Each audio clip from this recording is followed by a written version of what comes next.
2 of Late Night Health continues with one of our favorite people, Greg Celaya. He is not only a doctor of chiropractic, he is also a nutritionist with an advanced degree and lots of initials after his name. This man knows what he's talking about. Dr. Celaya, welcome back to Late Night Health. Hey, Mark. Good to be on the show. We're going to talk about an inflamed brain. Inflamed brain. Is that a brain that has inflammation? Is that basically what that means? Well, it's kind of like most people think, that inflammation is just of arthritic joints or sprained ankle, but yes, you can have inflammation of the brain as well. Would that give you things like brain fog and cause other illnesses? Yeah, brain fog, dull, mental capacity, you're just slow, you're not thinking correctly. There's a lot more to it as well. Inflammation has been linked to Alzheimer's and Parkinson's. Inflammation is rapidly becoming, the thought of inflammation is rapidly becoming the cause of disease, of Parkinson's, of Alzheimer's, cancer, and other diseases. Am I right? Yeah, absolutely. And it's kind of a tough dilemma, because does the inflammation cause the problem, or the problem causes the inflammation? And we just don't know at this point. Is it the immune system going astray and working too hard and damaging things? I don't know. And nobody does yet. The research is ongoing. The brain is so complicated. What may be something or correct for one person is completely opposite for another, just because of how the whole brain functions. So one person can have an inflamed brain and manifest one disease and another? Oh, well, absolutely. I mean, and the problem is that most people don't even know they have an inflamed brain, right? They're thinking that, I just have a little brain fog, or I'm just slow, or my cognition isn't really that great, or sometimes you don't recognize any of those things. Somebody else has to recognize those for you. And then you have to be open enough to accept that thought process from somebody else. As you're getting older, we often, there's a stereotype on TV about, the old guy down the street, the old guy or old woman who, has 10 cats and is somewhat demented because of her age. We don't have to live that way. We don't have to, our brains don't have to age, do they? Well, here's what happens. You're born with a certain number of neurons, these nerve cells in your brain. And every day you have nerve cell death. And what happens at that point, you have other cells that make up for that nerve cell death becoming more efficient in taking over their jobs. Well, as we get older, those other cells become less efficient at taking over their jobs, and you end up with a problem. That's number one. Number two, you could have increase in nerve cell death due to so many different things. I mean, traumas like you see in all these football stars, right? They're having problems because the inflammation has started way back when and then just doesn't slow. Foods, exposures. I was just thinking of Muhammad Ali being hit so many times in the head. Right, and you look at the football players now that are dealing with chronic traumatic encephalopathy. I mean, they're out there, and you could see what's happening. So, one of the theories is once you have severe inflammation starting with the brain, it doesn't stop. It keeps going. What is encephalopathy? You say it. Basically, it's a chronic degenerative brain disease that can be caused by trauma. Wow. So the football players, Muhammad Ali, that kind of stuff. They get hit so many times, and the inflammation just gets so great that it just keeps destroying cells and neurotransmitters. And what about for the rest of us, trauma, car accident? Absolutely. I mean, you know that one. Yeah, I do. I was in a car accident about 5 months ago. About a week after or before, we can't remember, with Daryl and his wife had one too. And sure. It's amazing to me that after 5-6 months, you still have injury, and you can trace it back to that time, to that trauma. Were nerve cells destroyed is one thing. Is it just inflammation that's causing stagnation in that area, or are other nerve cells not making up for destruction?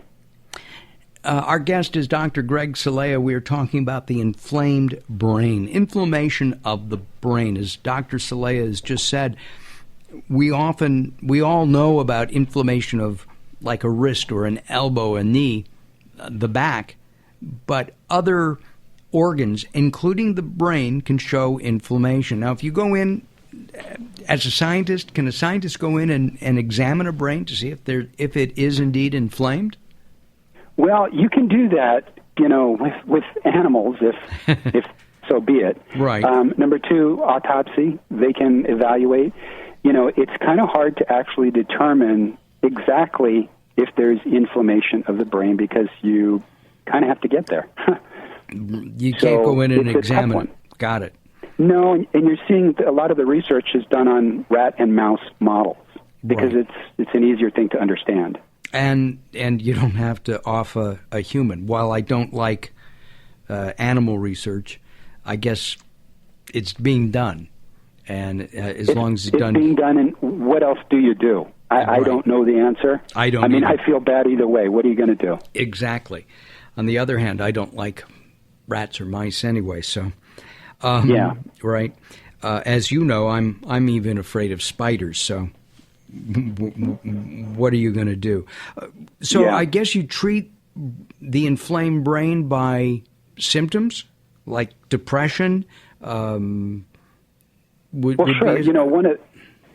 One of the things is that these injured or damaged cells release something called cytokines, which signal an inflammatory response to repair the tissues. But at the same time, these cytokines or signaling chemicals hamper the activity of serotonin, which is the joy and well-being brain chemical, and it's linked with depression. And what about some of the? Does that stop the production of the good, feel good hormones? It can alter it, sure. There was a research study here. I think it was in 1955 to 65. 59 to 66. Right. They found that children that were pregnant that reported a flu during pregnancy had proportionately 4 times as many diagnoses of bipolar disorder later in life, these children, due to the inflammatory response for the flu. I mean, you know how you feel during a flu or cold. Oh, right? Absolutely. And it's because of the inflammation that you've got going on in your brain. Is it also, but what about throughout the body? I mean, causing mucus Absolutely. And all that other Absolutely. stuff? Sure. I mean, it's everywhere. But the brain's not spared either. And this is relatively new then? I mean, the information. Well, the information's been out there a long time. It's just a matter of what to do about it. Right. So let's take a look at that. Well, wait, before we do that, let me clarify. Have scientists and doctors and nutritionists known about an inflamed brain for more than just a few years? Have they known about it since the 50s or 60s? Since research was out from then, sure. But it's just a matter of getting the information out there that people want to listen to and understand. I mean, it's not an easy thing to treat brain inflammation, and normal medical care doesn't offer a lot of solutions. The solutions take a bit more work from the patient. And it also... And a lot of patients don't care. And a lot of patients aren't aware of this either. Well, how many times do you see somebody older that is having issues, and they don't know they're having issues? They think everything is the same, but you can't tell them because they don't think they have a problem. Right. I mean, you see it all the time. You just mentioned the cranky old lady with 10 cats. Right. Well, you go and tell her you've got a problem, and she's going to tell you to hit the road. Oh, absolutely. There's no question. And it's hard for children to say to mom or dad, it's time to stop driving. You're not capable of it anymore.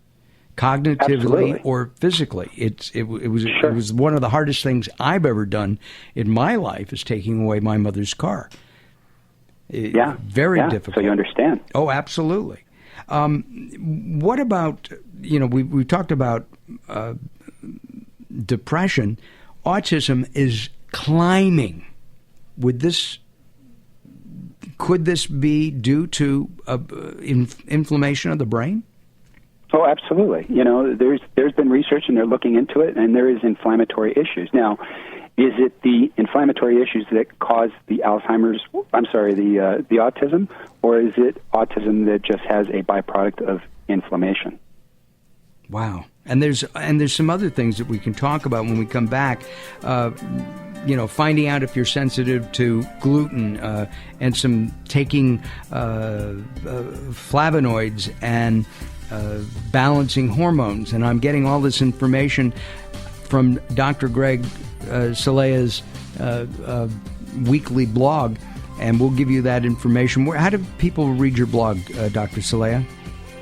Go to drcelaya.com, and in the right-hand portion of that page is a link to my blog, and you can go see all the past blog articles. Terrific. And there's some really good ones here, too. Okay, Dr. Greg and I will be back in just a couple of moments. And in the meantime, you can visit us at latenighthealth.com, latenighthealth.com. Late Night Health moves forward.